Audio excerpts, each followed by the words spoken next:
It's a Tuesday edition here on Zero Blog 30, and today we have 2 rounds of the magazine. Round number 1, and a show of how far we've come in just 30 years. The military designed a bomb in the 1990s that was supposed to make everyone near it gay. Round number 2, last episode, we had an office feud. This one will have a family feud between Kate and Cons. I'm excited to see who comes out on top. And today, if you want top shelf whiskey, my friends, go with our friends at WhistlePig. They are absolutely delicious. It's getting close. If you want to give somebody a gift, do that. Get a little bottle of WhistlePig and get their whistles wet. Bonnie, no, wait. I said last week that I was going to do this ad perfectly. I kind of flubbed up a little bit. Did. I flubbed up just a touch, so we're going to go with the straight up copy. And let's see if I can nail it here. Okay. I know I could do it if I did it in FDR's voice. I think I'll do that. Okay. Bonnie and Clyde, Butch Cassidy and Sundance, Brady and Gronk. But the next legendary duo is WhistlePig's Piggyback 100% Rye and their new 100% Piggyback Proof Bourbon. Always keeping it 100. WhistlePig matched their Piggyback 100% Rye with their Piggyback 100 Proof Bourbon. Piggyback 100 Proof Bourbon stands taller and bolder than the pack. No other bourbon and rye duo on the market offers this big of age, proof, mash, and full send-on flavor. Piggyback 100% Rye is the savory side of whiskey, while Piggyback 100 Proof Bourbon is the sweeter side of whiskey. You really can't have one on your bar without the other. We enjoy ours in a maple cocktail. The Piggyback 100% Rye is perfect in an old-fashioned maple, and the Piggyback 100% Proof Bourbon is for those citrusy cocktails like a maple bourbon sour. 100% for all for 100. Piggyback 100% Rye and Piggyback 100 Proof Bourbon is 100% the good stuff. Get your bottles at shop.whistlepig.com or at a local retailer. Nailed it. I wonder what it is with your brain that you can read perfectly when you're doing a bit or an accent. What's up with that? It's slow. I think it's because it's you much slow it much down and you're really slower. focusing on each word. Yeah. Right, yeah. Maybe I should do that more. Maybe that's a lesson. Do the whole show as FDR, please. Slow down. Slow it on down. Mm. All right, let's get started with the show today. I'm excited about this one. I had no idea that we had weapons that were turning everybody gay. Not just the frogs. It's not even just the frogs. It's the whole squad's turning gay. Love that. All right, Kay, let's go through this story. What do we got here? First of all, as usual, I have to ask, where'd you find this? This one was from Cracked. Did you find this on a site called InfoWars? No, by any chance? Cracked. It was on Cracked. It was on Reddit. It was on the Daily Mail. Okay. And it was on the Daily Beast. And I pieced together them all over. And to show you that it's true, because I knew people were going to say that, I went back and found the initial order. And that's what's in there on the sheet. It's the initial order from the requesting funding from the Air Force to do this project. It's the actual military document. Let's get going with the story because it is, even though it sounds crazy, it is 100% true. Okay, I'm interested to see if we get a DM from DARPA once again. We did not build a gay bomb, I promise. Well, I'm ready to go to court if that's the case, because this is 100% the good stuff too. Okay. In 1994, weapon developers pitched a gay bomb to the United States military. It wasn't a bomb which, according to mid-90s slang, was kind of lame. It was supposed to turn its victims homosexual, the assumption being that enemy soldiers' new instantaneous attraction to one another would supersede the importance of even the most heated battle. And it's kind of that argument about, like, well, we can't let women in battle with us because all guys will care about is them. And it's like, no, you probably just still care about surviving. But the assumption is that everyone will just want to fuck immediately. And, yeah. Okay. And if my memory serves me correctly, which is very possible that it doesn't, I think Don't Ask, Don't Tell started in either 1991 or 1992. It had to have been 92, maybe even 93, because it was President Clinton who implemented it. Right. It was President Clinton that did it. So I know it was around that time frame. Mm-hmm. So it looks like they were like they were using the same arguments that they used to establish don't ask, don't tell in weaponizing it. Not just like homosexuals have to be quiet about their sexual orientation, but we're also going to view it so bad that we're going to make a bomb that's going to make them like you. Yeah. That's fucking insane. December 93, by the way. December 93. It says whoever came up with this idea is going off the assumption that, when any two gay people meet at any time under any circumstance, they instantly start humping, even if they're currently being shot at. Right. What if it could release a chemical that would make an opposing army soldier think more about physical attributes of their comrades in arms than the threat posed by the enemy? And thus, now, I would be coming out doing a little tactical turkey peek if there wasn't that big old cock I want to suck. Basically, it's fucking crazy. It sounds more to me like a Viagra bomb than a gay bomb. Like, it would just make you so horny that everyone... A boner. I would call it a boner bomb, not a gay bomb. Yeah. That everyone... the bomb goes off, everyone immediately gets a boner, and it's like, I'm sorry, but I got to do something right now. Yeah. Somebody's getting fucked. But I mean, uniform inspections would be out of control because you have those super thin trousers, kind of like when you're going to church when you're 12 or 11, and something's going on because you moved a certain way and it hits your dick just a little bit. I feel like that's how trousers would be. And then everybody would try to be getting rid of their boners, which makes your boner even more powerful. Yeah, mega horny bomb. Far from being the product of conspiracy theorists, documents released to a biological weapons watchdog in Austin, Texas, confirmed that the U.S. military did investigate the idea. It was included in a CD-ROM produced by the U.S. military in 2000. That one also had a bunch of Ace of Base songs on it, fun enough. Yeah, and it was also... They had that one, and it was the AOL 500 free hours. Right, and it was also the one that came with your free Gateway computer when you signed up. Oh, true. Yep, and I actually got that in the mail. I accidentally signed up for that CD of the Month Club with my mom's credit card. Oh, and who didn't? Yeah. That Army CD actually came to me, and I was like, a horny bomb? What is this? That's exactly the reason why that people from the age of 34 to 42 had terrible credit, because they allowed us as children to sign up for those 11 CDs. Yes, I'm still receiving them, I think. So it was included in a CD-ROM produced by the U.S. military in 2000 and submitted to the National Academy of Sciences in 2002. The documents show that $7.5 million was requested to develop the weapon. Now, here's where I think they didn't really give too much of a care about it, because $7.5 million in the parlance of the military's budget, that's like what they spend on, toilet paper on a Tuesday. But still, it means it's serious. They did it, though, right? Yeah, they did it. They did it. Even $7.5 million, they did it. But that almost feels like 7.5. They requested it. They requested it. They didn't get it. True. I like the idea of just some horny scientist who pitched the military this because they just wanted a ton of money for their own boner pills. You got to put that guy, whoever wrote this, or lady. Thank you. You got to put them on a watch list, though. Yeah. Just absolutely. That's legitimately hazardously horny. Hazardously horny. The documents released to the Sunshine Project under a Freedom of Information request titled Harassing, Annoying, and Bad Guy Identifying Chemicals includes several proposals for the military use of chemicals that could be sprayed onto enemy positions. One distasteful but non-lethal example would be strong aphrodisiacs. They're just going to spray them, oysters?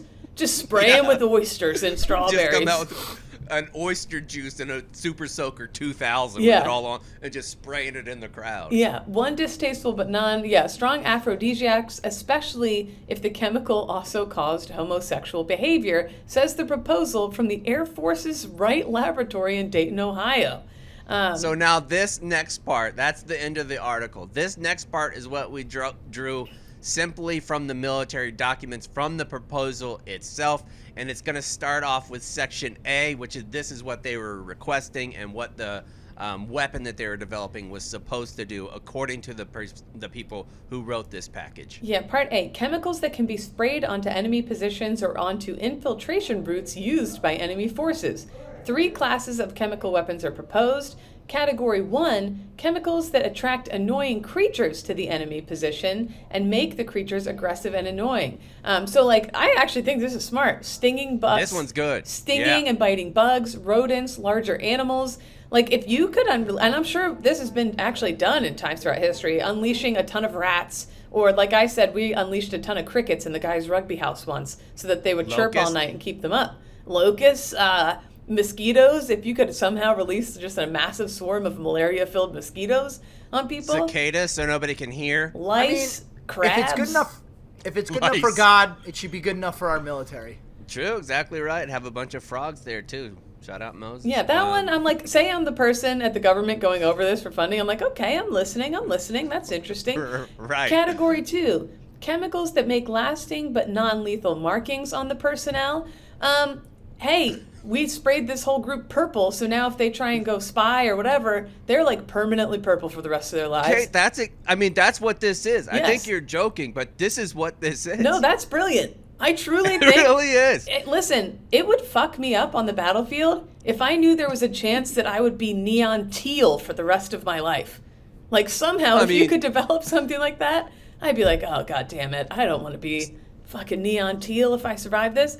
Spray them purple, and then make them do the same thing. They want to eat you like the bugs. Call them the purple people eaters. Yeah, and they're saying things that would make it impossible for them, especially in cases, like with the Taliban, they would fight and shoot at us, and then they would blend in with the townspeople. You didn't know who the enemy was. So if you could mark them somehow, that's kind of brilliant. That's smart. I mean, that's what Lieutenant Otto Rain did with those Nazis. Yeah. Like, you're going to go home and you're going to take that little uniform off, ain't you? And then nobody's going to know. So then he puts the swastika in his head. That's basically It's the same thing. That's the thing in his head, yeah. So at this point, I'm like, okay, I'm still listening. You might get the funding for this. All right, what's number 3? What's category 3? Chemicals that affect human behavior so that discipline and morale in enemy units is adversely affected. Now, if you stop right there, hold on. If you stop right there, okay, that makes sense. But it's the next sentence where like if you could spray a chemical that kills dopamine and makes everyone depressed, right. like a real morale killer or something, if you could develop that, that's fucking brilliant. Okay, I'm about or make them have diarrhea. I'm about to hand the checkbook over. Let's just see what the rest of this says. One distasteful. So far, we're in on both of these. Yes, one distasteful but completely non-lethal example would be a strong aphrodisiac, especially if the chemical also caused homosexual behavior. Another would be a chemical that made personnel very sensitive to sunlight. Okay, the gay bomb aside, one that gave everybody a horrible sunburn, like that's you became also like good. Chaps, I mean, that's you have to live your life in the shadows because that is you. Yeah.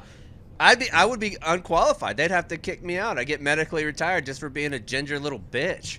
This makes me want to work in this line of coming up with devious shit to get. I think they just grabbed a bunch of lance corporals and specialists and threw them in a room and be like, what do you guys want? And they're all like, a gay bomb. Like, that's exactly what happened. And I feel like that's not necessarily, okay, you hit us with the gay bomb and now we're all just having a great time? Right. Sorry. Okay, I'm not mad at that at all. So that is fascinating.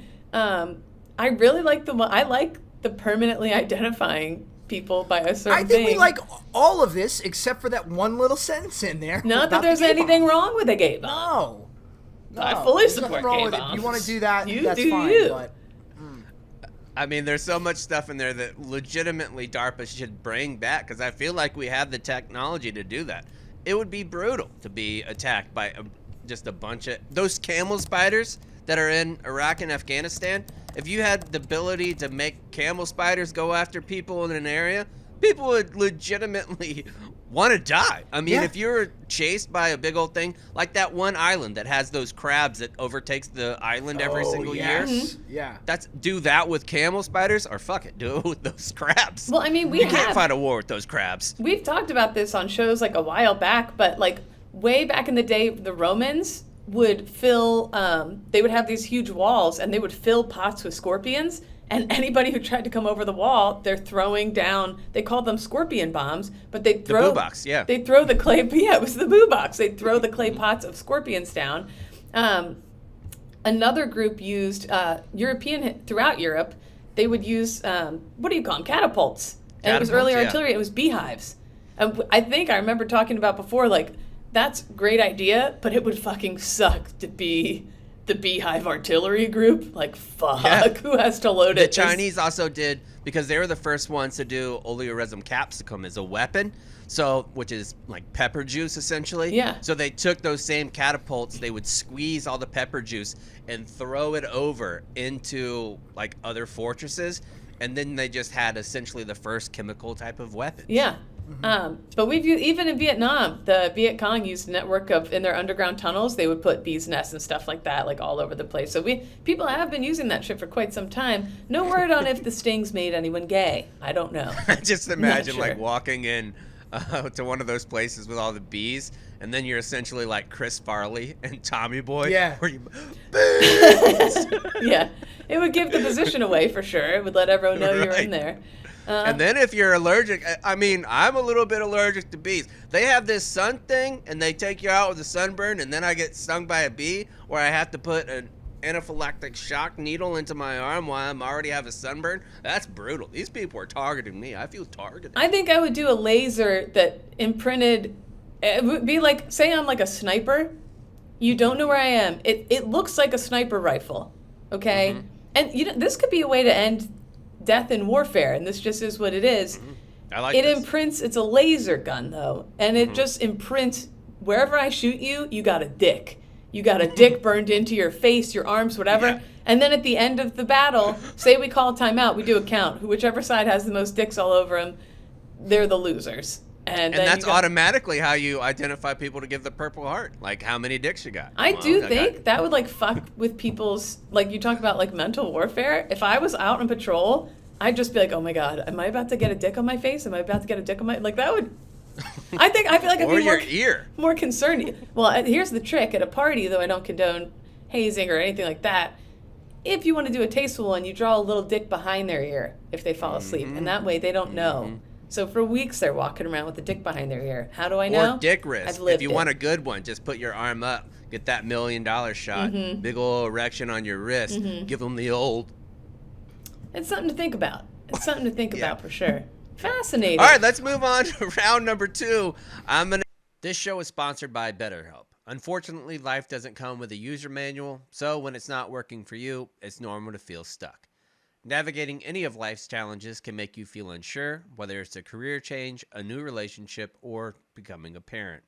Therapists are trained to help you figure out the challenges of emotions, learn productive coping skills, and they made therapy the closest thing to a guided tour of the complex engine that's called you. I've loved therapy for a long time with BetterHelp. It's been so easy. Sometimes I'm not in the mood to do in-face or virtual, like where I'm looking at somebody. Sometimes I just want to text back and forth. Sometimes I just want to go with messages. All those things are possible with BetterHelp. As the world's leading therapy service, BetterHelp has matched 3 million people with professionally licensed and vetted therapists available 100% online. Plus, it's affordable. Just fill out a brief questionnaire to match with a therapist. If things aren't clicking, you can easily switch to a new therapist anytime. It couldn't be simpler. No waiting rooms, no traffic, no endless searching for the right therapist. Learn more and save 10% off your first month at betterhelp.com/0. That's BetterHelp, HELP.com/0. So what we're going to do here is a little Family Feud type trivia question. I have prepared 10 questions for Kate and Cons. Kate is going to leave first. She's going to leave the office. Right and then now? She can come. Yeah, she's going to leave right Okay. now. And I'm going to ask her 10 questions. I'm going to ask Cons the 10 questions first. I have to pull up a stopwatch. Cons, I have 10 questions for you. And it's going to be the exact same 10 questions because I know that's been an issue in the past that you've said that I kind of cheated, made them a little bit easier for Kate. So these are the exact same 10. And you'll know because I'll let you stay in whenever Kate comes on. Okay, so cool. you'll know that way that I'm telling the truth because I Okay. have integrity. All right, here we go, Cons. You ready? Yes, I sir. got to start the timer. Actually, Nick, if you could start. No, I'll start it. Here we go. All right, start. Here we go. Number 1. Name something a bakery and a baker might call his wife. Name Flour. something that flour? Yeah. All right. Tell me a word that rhymes with election. Erection. When you enter a bathroom, what color do you really hope to not see in the toilet? Brown. Name an occasion for which you might wear your lucky underwear. Wedding. Name something you find in a breakfast buffet in the chow hall. Eggs. Scrambled eggs. Name something you do if the person sitting next to you on an airplane has bad BO. Ask for your seat changed. In horror movies, name a place teenagers go where there's always a serial killer on the loose. A field. Name a place where if her husband took her there for an anniversary, a wife would be mad. McDonald's. Name something a person with a crush on a military member should get them for Christmas. Pass. Name something people do to their armpits. Use Or with deodorant. their Put deodorant. All right. Name something a person with a crush on a military member. You're done with time. Damn. All right, I feel pretty good about those. Hey, you ready? I'm ready. Hold on. Let me put my phone away. Okay. So that's We'll integrity. be able to Google faster. It's only 75 seconds for 10 questions. So I Okay. don't think you Here can we do go. that anymore. Here we go. All right. One, If this is about military stuff, fuck me. Go ahead. 1, 2, 3. Name something in a baker might call his wife. Muffin. Tell me a word that rhymes with election. Erection. When you enter a bathroom, what color do you really hope to not see in the toilet? Brown. Name an occasion for which you might wear your lucky underwear. Oh, date night. Name something you find in a breakfast buffet in the chow hall. Scrambled eggs. Name something you do if the person sitting next to you on an airplane had BO. Tweet. Cover my nose. In horror movies, name a place teenagers go to where there's always a serial killer on the loose. Basement. Name a place where if her husband took her there for an anniversary, a wife would be mad. Lowe's. Name something a person with a crush on a military member should out them on Christmas. Say that again. Name something a person with a crush on a military member should get them for I Christmas. should get them for Christmas. DD-214. Name something people do with their armpits. Fart. All right, Conzit, I'm going to give you one more chance because I let Kate answer all of them. Okay, name something a person with a crush on a military member should get for Christmas. Camo t-shirt. Camo t-shirt. All right. So we're going to go through, Nick will go through the 10 for each, and we'll see what scores. I have the actual scores. These are from legit Family Feud questions. So we'll be able to go through and pick who has the highest score. All right, now that we have everybody's answers, what we're going to do is go through the questions. Nick's going to give everybody's answers, and then I'll tell you how much they get for each one. The first question, name something in a bakery that a baker might call his wife. What did Cons have? Flour. Kate went with muffin. So flour is not on the list. Muffin gets Kate 7 points. 7 points. What was the number one answer? The number one answer were honey or buns, and that came with 32. Honey and buns. Wait. Oh, I misunderstood that. It was like a nickname a baker might Doesn't call matter, his... Cons. You Yeah, wouldn't be able to go back no and family. No, I know. Dragon. I'm just saying I didn't understand Yeah. that based on those answers. All right. I get it now. Next question. Tell me a word that rhymes with election. Not, Cons got what? yeah, not shockingly, you both came up with erection. Okay, and that comes in at 23 points. So Kate is at 30. Cons is at 23. The number one answer in that group was selection, and that came liars. with 32%. Fucking liars. Just an absolute bunch of prudes taking this, I think. Erection is clearly the number one answer. Next one. When you enter a bathroom, what color do you really hope to not see in the toilet? Both went with brown. Both went with brown. That is the number one answer, and it comes in with 61 of the votes there. The number two answer, you guys want to guess? Red. No, red's actually the Green. number 3. No, green is number Yellow. 10. Black. Yellow is number Yellow. 2. We're talking piss, folks. That was me all last week. That was but from my butt. Neon. Mm-hmm. So Cons is at 85, and Kate is at 91. Yeah, that's right. All right, so the next question, we have name an occasion for which you might wear your lucky underwear. All right. Kate went with date night, and Cons went with wedding. All right, so date night is the number one answer, and Kate gets that at 30, so she's up to 121. Let's see what did Cons do? Wedding. Wedding. Wedding night number 7 is where he's at number 7. And I am going to put these on because I can see your face and you're not sure if I'm being honest here. So I'll send you guys this right after we're done recording. Name something you will find in a breakfast buffet in the chow hall. I added chow hall, breakfast buffet. Both went with scrambled eggs. That's the number one answer with 25 of the vote. Number 2, you guys want to guess what that is? Toast? Sausage?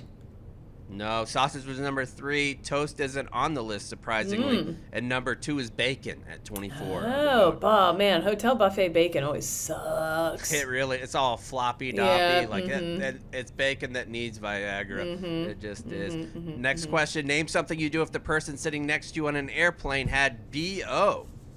Kate Happened to me a few times. Kate went with cover my nose, and Collins went with request my seat to be changed.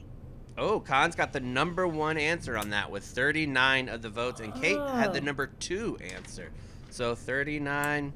I'll always silently suffer if something is bothering me. 39. That's the way to go. Now I'm going to start just adding them up at the end. We can announce Yeah. it. I'm getting too fucked up with math. All right, next one. In horror movies, name a place teenagers go where there's always a killer on the loose. Kate went with basement, and Cons went with a field. Okay. All right. So Cons gets. We're gonna have to do a vote on this one. We'll do just me and Nick. Me and Nick will decide. All right. So should we? I don't think we should, but should we count cabins, camp, and woods as field? No. Yeah, outdoors. That would be a stretch. Very much a I stretch. think no. So Cons Okay. actually comes up with a 0 there. And Kate, what did you have? A basement? Yeah. Not a much difference. So Kate gets 6 there. So not a whole lot is changing. 6 for Kate, 0 for Cons. Let's go. Name a place where if a husband took her there for an anniversary, a wife would be mad. Cons went with McDonald's, and Okay. Kate went with Lowe's. Okay. So Kate gets 0 points for that one. Yeah. And Cons actually had the number 1 answer. I'm allow it. He put McDonald's tacky restaurant is the Hell number yeah. 1. I think that's going to count there. So Cons gets 43. Any guesses on the number 2 answer? Taco Bell? White Castle. No, because This those would all be this one's tacky good. restaurant. This one is going to be very true for the military crowd, for sure. Golden Corral. Close, Kate? Buffet. Old Country No. Buffet. Cracker You guys Barrel. weren't actually close. Strip joint is number 2, and that comes in at 19 yeah. there. Name something a person with a crush on a military member should get them for Christmas. Kate with the DD-214. I believe that's what it is. Yep. And Yep. Cons with a camo t-shirt. So both of you guys came in with 0 there. We know the troops like no one else. The number 1 answer, shockingly, with 23, was pocket pussy. Really? Yeah, number 1, pocket pussy. Number 2, lingerie. And number 3, her phone number. Pocket pussy coming at number 1. Well, let's modernize it and say pocket pussy / dildo. Thank you. Yeah, let's do that. Let's Yeah. acknowledge Or maybe, the ladies are horny as well, and we are also. what if we serving. just make one? It's a pocket anus. I think that covers everybody, right? Pocket anus doesn't really get us off. We don't have a penis. It's true. So I don't know what we would do with that, but okay. Just tickle it, I guess. I don't know. Who knows? Yeah. All right, name something. I didn't see that coming. I gotta be honest. My face even got a little. I got did. flustered. It did. Just a real old fluster. Yeah. All right, name something people do to their armpits. Kate goes with fart, and Cons goes with put on deodorant. All right, so Kate gets 9 points Okay. with fart, and Cons gets 10 with deodorant. All right, so let's do the math real quick. All right, so I have gone through and tallied up everything, and I believe I used math for Marines to get it absolutely right. After coming up with the score, here we go. Connor had 184 points. A pretty good showing for old Cons. And Kate came in with 160 points. So Connor is the winner this week. And Cons, you get to pick next time we do Family Feud. You get to pick who is the question asker and who is the answerers. Okay, sounds good. So That pick. was fun. Oh, Pick. Yeah. Let's keep it the same and try it again. Okay, we'll run it back. I don't mind that at all. We'll do that next time. Let's move on to some save rounds and alibis today. Hey, Prime members, have you heard? Zero Block 30 is now ad-free on Amazon Music. With the Amazon Music app, you get access to the largest catalog of ad-free top podcasts, and it's now included with Prime. To listen, visit amazon.com/ZBT, avoid the ads, and listen to your favorite Barstool shows on the go, offline, or wherever life takes you. Start listening ad-free by visiting amazon.com/ZBT. That's amazon.com/ZBT. Cons, we'll start with you. Nick is not going to talk because he's had COVID. He's in a hospital or he's in a hotel room. Different there. So hopefully he gets better and just gets better so he can be around his family again. Cons, what do you got? Real quick, we're going to be doing a giveaway on social media for TaylorMade, some brand new head covers, NBA-themed head covers, so go check out our social media to see more about that. And then number 2, we had a story that came out the last couple days regarding Andre Carter at Army, and I wrote a blog about it because summarizing everything basically really quickly, in 2019, President Trump introduced new legislation that said folks at service academies could defer their service, not just miss their service altogether, defer their service to pursue pro-athlete careers, because that's what we call them, contracts in professional sports. Representative Mike Gallagher from Wisconsin, who we've had on the show, wants to introduce legislation that repeals that. Hopefully we're going to have Congressman Gallagher on the show to discuss this further. I'm curious what you two think about repealing that legislation and not allowing folks from the service academies to go play pro sports. First up, I would say it's one of the most genius PR moves that Trump did to endear himself to military members, especially the cabinet, because President Obama started that policy. Trump ended it in 2017 and then brought it back in 2019. So it's like, hey, I did this thing, but I canceled it, but now I'm going to bring it back. Great PR move by him. And now you're going out. Hopefully we'll get Mike Gallagher on to talk about why he did this. Overall, I think they should be able to play that because it's going to affect. I was talking to Connor about this for sure. Less than 10 people a year across all the academies, not just Navy, Army, but Air Force, the Coast Guard, every single academy, maybe 10 people. And think about when Villanueva was playing for the Steelers and he was a Pro Bowler. Every single time he made a good play. Military. Yeah, they like from West Point. He has a Bronze Star with a V, and he came back. Like, you have all these different stories whenever somebody does make the NFL that I think far outweighs losing a junior officer for 4 or 5 years. Yeah. I mean, we produce, roughly 1,000 from each school every year, so we're not hurting on officers. And then the PR thing, and when we look at the recruiting and how far it's down for the Army, every time he plays on Sunday, every time he steps on the field, it's a walking billboard. I don't understand the downside here. So, as I said, hopefully we can have him on to talk about this. He has since backtracked a little bit and said they want to introduce a caveat to allow Andre to be grandfathered in so that he doesn't get affected. Which is what they should do. Absolutely what they should do. So hopefully Andre will be good, but I think it needs to be addressed for all future players going forward, and not just for football, for any sport, because we've had players in other sports, lacrosse, baseball come to mind. And then the only other comment I'll make about this is the Army has what's called the World Class Athletes Program, and we allow soldiers to train for a given sport, boxing, bobsledding, name an Olympic sport under the sun, and that's what they get to do for the Army, but somebody can't go and play in the NFL. And if you want to go the other way, we allow people to go to medical school and go to Oxford as Rhodes Scholars. Yeah, so but they're going to give their time. They're going to give their time back. But deferring the service. So are you saying to get rid of the program and then after they're done playing football, they can then go into the Army? Yes, we're just saying defer. I'm not saying eliminate their service obligation. I'm saying eliminate it. I think that with the 10, if you go there, I think that pay some of it back or whatever. I think you should be able to leave. Like if you're that level of athlete, just leave and do just like Joe Cardona does and do. Yeah, but he still serves. Reservist. I like the idea of yeah. like a guy who is at the academy and he turns out to be like the next Tom Brady, and then he does his like 25-year career in NFL, and then they're like, all right, back to being a lieutenant now. And then Yeah. I would watch a sitcom about that. I'd really enjoy it. Oh yeah.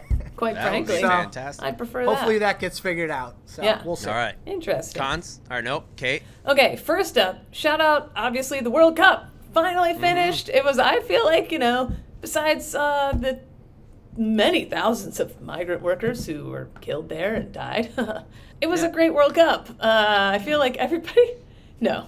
Can I say, am I allowed to say it? It was. No, yeah, say whatever. I you will want. say I enjoyed the games being on all throughout the day, all throughout the weeks. Yeah. I enjoyed games with no commercials.